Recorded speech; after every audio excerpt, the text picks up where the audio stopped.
complete non sequitur to share with you. I'm working on another book. There's a chapter in it that touches on the subject of talkaholism. There's a guy who I interviewed recently who swears that there is a 12-step group, he said, for talkaholics. And he says it's called On and On Anonymous. and that there are 112 steps. I don't care if it's true, I'm using it.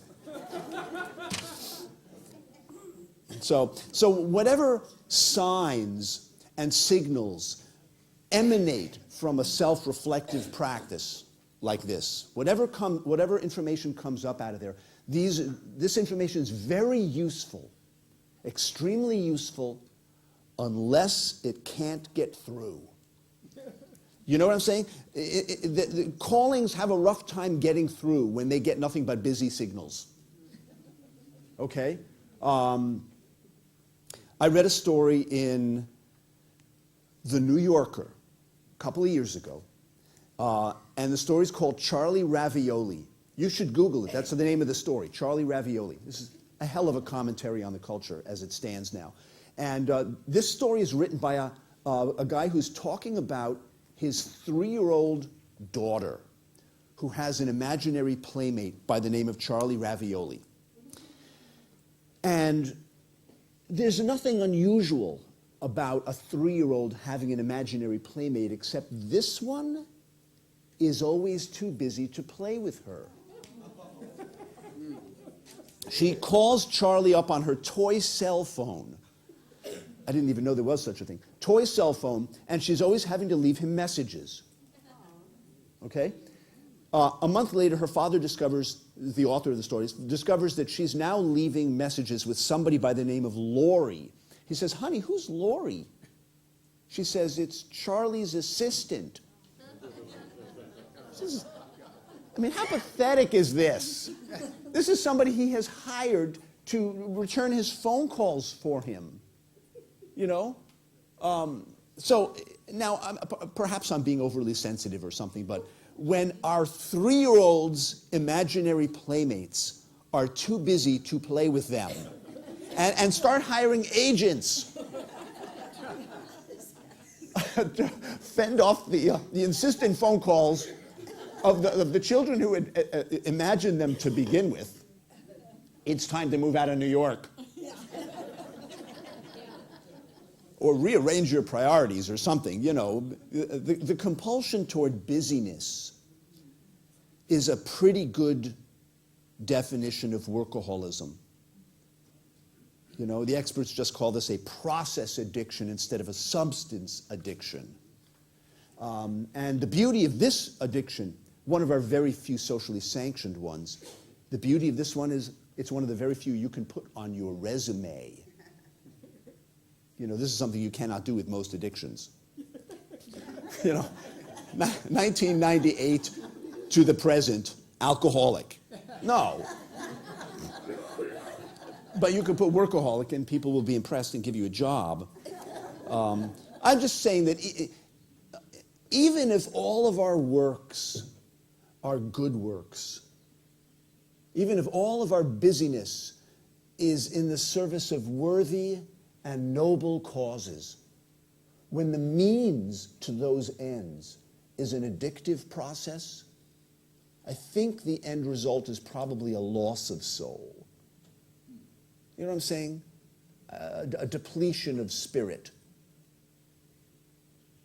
But nonetheless, it's understandable why people would keep themselves so busy they do not let the calls through. Because I think, doesn't this seem true that at some level we intuitively understand that thing is going to rock the boat? It's going to rock the boat. If I follow what my real passions are, my real sense of purpose, my real sense of authenticity, who I really am, not who I was conditioned to be, etc., it's going to rock the boat. And I think at some level we all understand that. Recently I had a friend of mine tell me that this is somebody who's been waiting for 15 years for a sense of direction, sense of mission and direction. Told me that what he's been waiting for all this time is what he called an unshakable vision. My sentiments exactly. I mean, on the face of it, this seems like it might be a noble quest, something we might expect of heroes and heroines. An unshakable vision, right? Right? Though, it reminded me of something that I was reading at the time that he told this to me about the unshakable vision. He said, and that was an article about a Belgian chemist by the name of Ilya Prigogine. Some of you may know the name. Prigogine was awarded a Nobel Prize in the 80s for a theory that said, essentially, it is, as he put it, the capacity to be shaken up. That's his language. The capacity to be shaken up is the key to growth. The quality of fragility is the key to growth. He said any system, whether it's at the molecular level or the chemical or the social, psychological, spiritual, any system that's protected from disturbance is protected from change and becomes stagnant. And by extension, anything that's true to life is not going to be unshakable. In fact, one of the scariest things anybody's ever said to me my whole life came from somebody who seemed to understand this principle. He said, Greg, I was lamenting my fear of failure with an enterprise that I had coming up. He said, Greg, if you're not failing regularly, you're living so far below your potential, man, that you're failing anyway. Oh, exactly. This explains why I have lunch with this guy maybe once a year.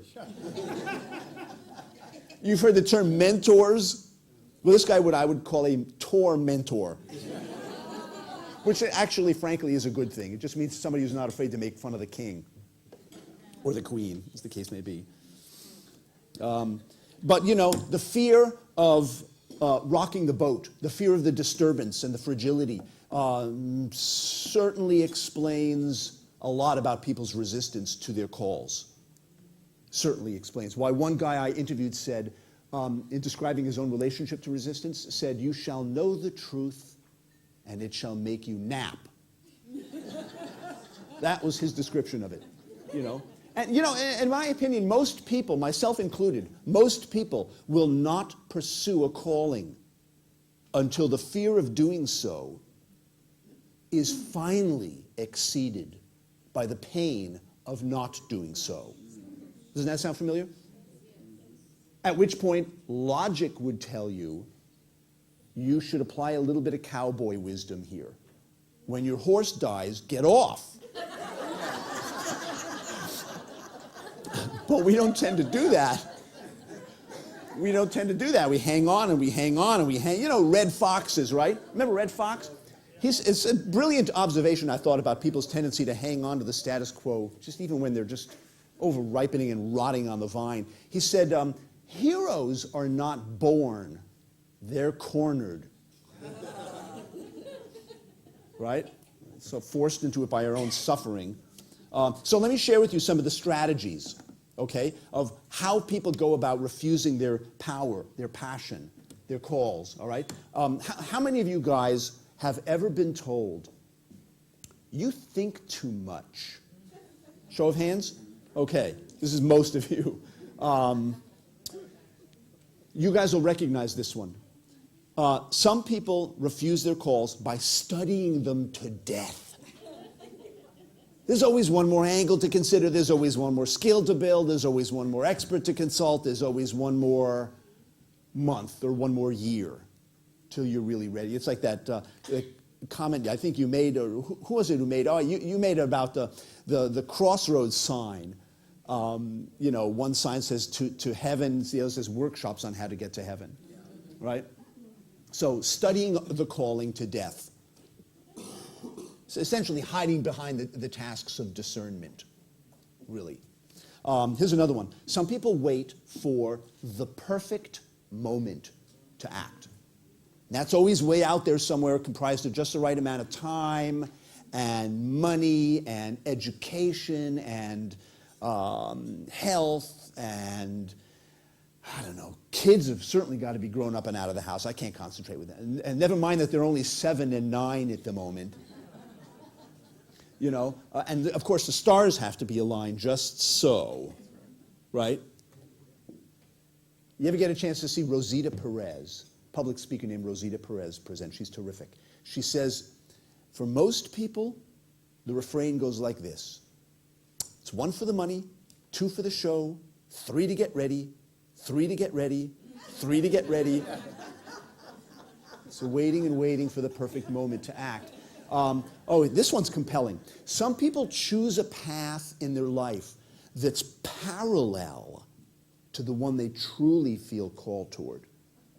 So what this is about is you're close enough to keep an eye on it, not so close you're tempted to jump tracks, right? So you become an art critic rather than an artist, talent agent rather than a performer, school teacher rather than parent, editor rather than a writer.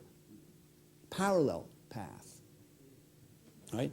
This isn't to suggest that, for instance, that all school teachers are frustrated parents. I'm just saying sometimes this is the path that people take. And of course, everybody's got their own brand of self-sabotage. You know, this is some mechanism you've unconsciously devised in a sense to protect yourself. But this is something that goes off when you've got too much juice running through the system, or you're too close to the proverbial flame, you know, the one the moth goes around. So this is what you do. Here's one of mine, okay? Fortunately, this is more in the past than the present, but it was one that I used for decades. To sabotage myself. Blurt out your newfound enthusiasm about something to your most cynical family member. You might as well just disembowel yourself on the spot, frankly. Yeah. Because what's going to happen at that moment is that the cynic is going to do what cynics do. They're going to tear it apart. They're going to find all the problems, and you, bless your heart, you're going to feel abandoned and betrayed, and when you probably should have known better by now, given that you were raised by that person. or raised that person. You know, or fought over toys in the sandbox with that person. You know, or at the very least, you have to understand that with this kind of material, you have to start with the easy customers and work your way up to the tough ones, not the other way around. Unless your unconscious objective is to sabotage yourself, in which case I can vouch for this, it'll work just fine. Here's another one of mine. This one runs in my family. This is multi-generational, as are, by the way, many of our resistances. They're not just ours. This is one of the reasons why they're so hard. They're historical. They're cultural. They're multi-generational. And that is workaholism. Workaholism is a great disguise. This is one of, you know, like I said, is one of our very few socially sanctioned ways of just being addicted.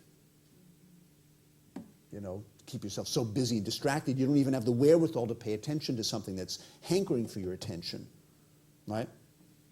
So, in terms of how you get the courage to sort of outdistance some of the resistances, all right? I think, among other things, it is important, critical, I would say, to find ways of beefing up the voice of yes inside of us, as well as inside those we employ, those we counsel, those we mentor. How many of you guys are in any position whatsoever of leadership or stewardship? Okay? Most of you. And of course, by this I mean anybody from a parent to a teacher, mentor, minister, manager, CEO, politician. You know what I'm saying? Critical to beef up the voice of yes. Partly to balance out the voice of no, and certainly the voice of maybe. Oh, that infernal indecision that can steal decades out of your life. You know what I'm saying? Just that constant waffling. So let me share with you a very brief and somewhat subjective story that I think is exquisitely appropriate to a discussion of turning a no into a yes. That is the story of Jonah